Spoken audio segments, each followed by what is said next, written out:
¿Qué tal? ¿Cómo están? Conversamos de inmediato sobre salud. ¿Se han fijado que cuando ustedes tienen alguna herida, rápidamente esperamos que esto cicatrice, sane? Al parecer, eso es un proceso llamado coagulación. Vamos a entender más de lo que se trata eso, pero específicamente vamos a hablar de qué es la coagulación y qué es la hemofilia y por qué también es tan importante educarnos en torno a este tema, visibilizarlo y mucho más. Para eso vamos a establecer de inmediato contacto con el doctor Juan Cristóbal Morales. Él es médico experto en trastornos de la coagulación. Gracias por el contacto con CNN Chile. ¿Cómo estás? Hola Macarena, muy bien, ¿y tú? Gracias por la invitación. Gracias a ti por acompañarnos. Yo hice al inicio una introducción que tú me vas a confirmar si es correcta o no, que es cuando, por ejemplo, nos caemos, esperamos rápidamente que venga una herida, una costra, que coagule, y eso es así. ¿Qué es el proceso de coagulación? Efectivamente, es como tú dices. Ahora, ese proceso de dejar de sangrar cuando hay una herida, que es la coagulación en sí, es un proceso muy complejo, que tiene muchas etapas y muchos elementos de nuestro organismo participan en ello. Es importante, ¿cierto?, para defendernos ante las heridas, porque si hay una herida que sangra y sangra mucho tiempo, eso produce un montón de problemas que pueden hasta comprometer la vida. Es importante entonces formar un coágulo para cerrar una herida, por decirlo de alguna manera, pero también después que ese coágulo se disuelva y que el flujo sanguíneo pueda restablecerse en los vasos sanguíneos, ¿ya? Llámese en las arterias y en las venas. Estos vasos sanguíneos son como los conductos por donde viaja la sangre en todo nuestro organismo. Y cuando se rompe, entonces uno de ellos es cuando se produce este sangrado. A veces los sangrados son muy notorios porque son hacia afuera, entonces cuando hay un accidente, un corte, vemos la sangre hacia afuera, pero también a veces esos sangrados no son visibles para afuera porque ocurren dentro de nuestro organismo, a nivel de las vísceras o a nivel de las articulaciones. Ahora, bueno, nos estás enseñando sobre este tema. Uno dice, bueno, que ocurre mucho dentro de un proceso que es tan natural, sobre todo cuando vemos a los niños que se caen, que sangran, o nosotros mismos, y que ocurre ese proceso. Pero hablabas del coágulo, y muchas veces uno dice, bueno, tenemos un coágulo que está tapando una arteria y eso significa un problema mayor. ¿Los coágulos son necesarios en algún sector, pero no en otros? ¿Cómo es esa diferenciación? Es una buena pregunta. Forma parte del espectro de los trastornos de la coagulación. Puedo tener un problema si tengo tendencia a formar más coágulos o trombos, y eso todos lo hemos escuchado, seguramente las trombosis. Claro. Entonces hay enfermedades, ¿cierto? Hay condiciones que hacen más propenso, nos hacen más propenso a desarrollar alguna trombosis, que generalmente son cuadros complejos. Y para el otro extremo está el problema, ¿cierto?, de generar de manera deficiente estos coágulos o estos mecanismos de defensa ante las injurias o los daños, ¿ya? Y eso son las coagulopatías, ¿ya? Y eso entonces está al extremo opuesto de las trombosis, y las coagulopatías son condiciones en las cuales hay más probabilidad de que una persona sangre de manera anormal. Los ejemplos que tú ponías, si un niño que tiene una coagulopatía, ¿cierto?, una tendencia a presentar hemorragias o sangrados mayores, si ese niño sufre un accidente, claro, o un traumatismo, es probable que no se va a comportar como uno espera, que eso cierre, que solo el cuerpo, ¿cierto?, va generando mecanismos que detienen la hemorragia, hay una reparación, ¿cierto?, después una cicatrización, etc. Y sigue la vida normal.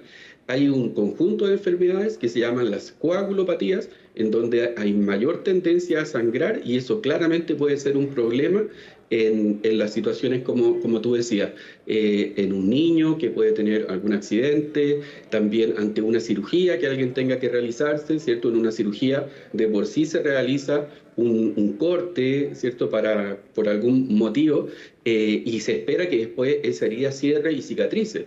En las personas con coagulopatía eso se presenta con problemas, y a veces una cirugía que puede ser bastante controlada en, claro, otras personas. En las personas con coagulopatía, como por ejemplo las personas con hemofilia, pueden haber hemorragias muy severas. Entonces, cuando empiezan a salir los dientecitos en los niños pequeños, que puede generar un pequeño sangrado, en personas con coagulopatías pueden ser hemorragias mayores. Hacerse un tratamiento dental en las mujeres, ¿cierto? En sus menstruaciones, Claro. que se puede decir que es un proceso fisiológico, normal, pero puede ser un gran problema si esa niña adolescente tiene esta tendencia a sangrar más. Claramente puede ser un problema y este problema, ¿cierto?, se traduce en muchos días de sangrado, con las consecuencias que lleva también la pérdida de sangre, los glóbulos rojos. La anemia, Entonces, etcétera. ¿Esa es la anemia, hemofilia? claro. Esa es la hemofilia. La hemofilia es una condición dentro de este espectro de las coagulopatías, de los problemas para generar bien el proceso de coagulación, que va al extremo opuesto de las trombosis, que es la tendencia, ¿cierto?, o ya la formación de trombos que obstruyen el flujo de la sangre. Entonces, la hemofilia es una de las más emblemáticas, ¿ya? Es una de las más emblemáticas, es más conocida, pero hay otros problemas de la coagulación similares a la hemofilia que son mucho menos conocidos. Por ejemplo, problemas con factores de la coagulación. En la hemofilia, por ejemplo, se afecta el 8 y el 9. En general van por número o tienen un nombre propio. Entonces, en la hemofilia se afecta el factor 8, factor 9, existe la hemofilia A y la hemofilia B, pero hay otros factores de la coagulación que también pueden estar afectados, cuando digo afectados es disminuidos, y también producen síntomas de hemorragia, a veces problemas con el funcionamiento de las plaquetas, por ejemplo, y así es una familia de enfermedades de las coagulopatías, pero la hemofilia es una de las más conocidas, es una enfermedad rara, ¿cierto? Está dentro de ese grupo y por lo tanto para las personas que sufren de esta condición les cuesta a veces insertarse en las actividades normales porque ya el nombre llama la atención, Sí. Hemofilia, y después el tema de la hemorragia, de los sangrados. Cualquier síntoma hemorrágico es algo que nos asusta, ya también a los que trabajamos en salud, pero con mayor razón en la vida normal uno se asusta cuando ve a una persona sangrando, ¿bien? Entonces, la idea y lo que queremos hacer, y por eso agradezco esta instancia, es de poder explicar que esta es una condición que con los tratamientos actuales se puede hacer una vida normal y actualmente en Chile, por ejemplo, hay coberturas de tratamiento que han permitido, a pesar de ser una enfermedad rara, el poder ofrecer buenos tratamientos a estas personas. La hemofilia está en el GES. Ah, qué bueno eso el mismo le iba a preguntar, porque dice tiene cobertura, pero a veces hay cobertura para quienes pueden pagar. En este caso está en el GES y eso es una buena noticia, porque además me dice que es una enfermedad rara. Tengo dos preguntas muy clave desde la profunda ignorancia. Uno nace con hemofilia, uno adquiere la hemofilia. Es importante la detección temprana porque usted hablaba de cuando a un niño se le cae un diente. Claro, si sangra más de lo habitual es un síntoma del cual hay que ir rápidamente a consultar. Me imagino que aquí los niños que ya pierden un diente, que será cerca de los 5 años, antes ya tuvieron caídas, golpes y les costó cicatrizar. Por lo tanto, la pregunta es, ¿a qué edad ya se manifiesta la hemofilia? ¿Nacemos con esa enfermedad? Es una súper buena pregunta y es la oportunidad también de resolver mitos o dudas que hay.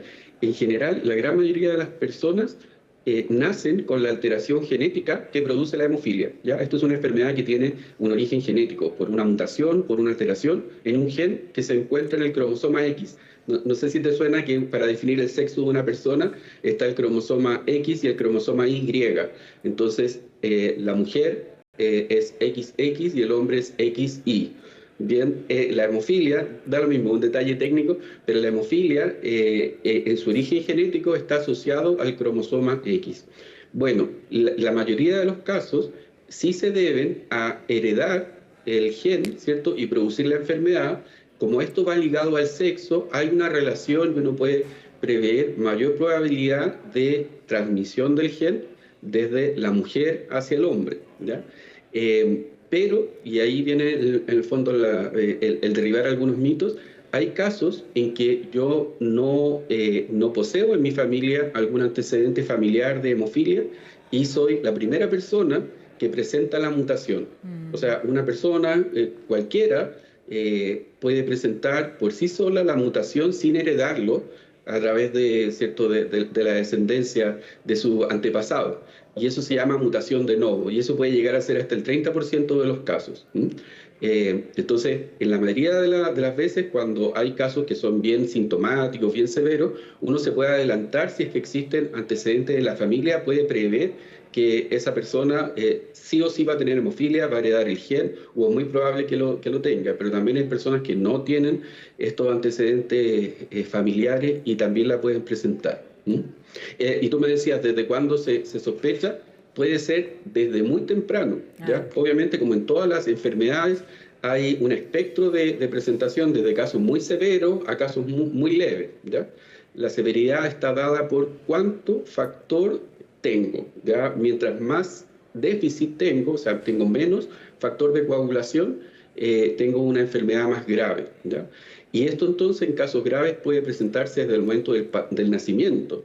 Por ejemplo, el trabajo de parto, todo el traumatismo que puede ser, cierto, supernatural y normal para cualquier recién nacido, para un pequeño con hemofilia, pueden producirse ahí grandes hematomas, hemorragias cerebrales, y por eso es importante prepararse, acompañar a las mamás de estos pacientes durante el embarazo para tener todo preparado, ¿cierto?, para actuar oportunamente. Finalmente, y la última pregunta es como, una vez que ya he sido diagnosticado con esta enfermedad, ¿cuál es el tratamiento que me acompaña de por vida? Mira, hay grandes avances en los tratamientos. En general, conceptualmente, el tratamiento más probado en todo el mundo es administrar lo que a uno le falta, lo que al paciente le falta, a la persona con hemofilia le falta, que es un factor de coagulación. Y existen medicamentos, drogas, que poseen, ¿cierto?, este concentrado de lo que a uno le falta, ¿ya? Ya dejando atrás un poco la historia de que antes el único tratamiento que había disponible era derivados de la sangre, ¿cierto? Con crioprecipitados, por ejemplo, plasma, con el riesgo de infecciones, de las transfusiones que ocurrió, ¿cierto? Infecciones ya, dejando de lado eso que es más historia, están estos concentrados de la coagulación que tengo que estarlo administrando permanentemente, probablemente para toda la vida, ¿ya? Y se ponen por vía intravenosa. Ese es el tratamiento más estándar y es el que está cubierto por el GES y bueno, y que ha permitido salvar vidas y que las personas hagan una vida relativamente normal. Sin embargo, hay muchos avances científicos actualmente que proponen tratamientos que son más fáciles de administrar y que presentan un efecto más mantenido. Cuando digo más mantenido, es decir, que no tengo que ponerme tantas veces el tratamiento, tan frecuente, tan seguido. Uno de los problemas actualmente es que hay que ponerse muchas inyecciones, a veces día por medio, en los casos más severos, a veces todos los días, en casos particulares, y no es algo sencillo el administrarse a la vena, ¿cierto?, un medicamento. Entonces, actualmente hay moléculas más modernas que actúan de una manera distinta, mejorando la coagulación, y volviendo al equilibrio, ¿cierto?, de la mayor tendencia a la hemorragia, o volviendo al equilibrio, se llaman como los balanceadores de la coagulación, y hay varias moléculas, algunas están en Chile, otras vienen en camino, en fin, se ve como muy esperanzador el futuro cercano para los tratamientos de hemofilia, así como también hay experiencias favorables con terapia génica, es decir, ir al origen del problema y poder hacer que la persona vuelva a generar el factor. Y Macarena, y lo que quisiera decirte respecto al tratamiento, porque en el fondo súper teórico como te lo planteo, súper desde el punto de vista como bioquímico, ¿Sí? Médico, pero la tendencia actual y lo que ha mostrado mejores resultados es que además de estas moléculas que son muy buenas actualmente, en fin, y cada vez se disponen más, que vaya acompañado de más acciones, ¿ya?, que hace un equipo multidisciplinario. Entonces, Perfecto. tan importante como poner un medicamento es el apoyo que tú puedas dar desde el punto de vista, por ejemplo, traumatológico, kinesiológico. Son personas que tienen tendencia a sangrar dentro de sus articulaciones, ¿ya? Claro. Sobre todo cuando... Claro, y eso genera daño.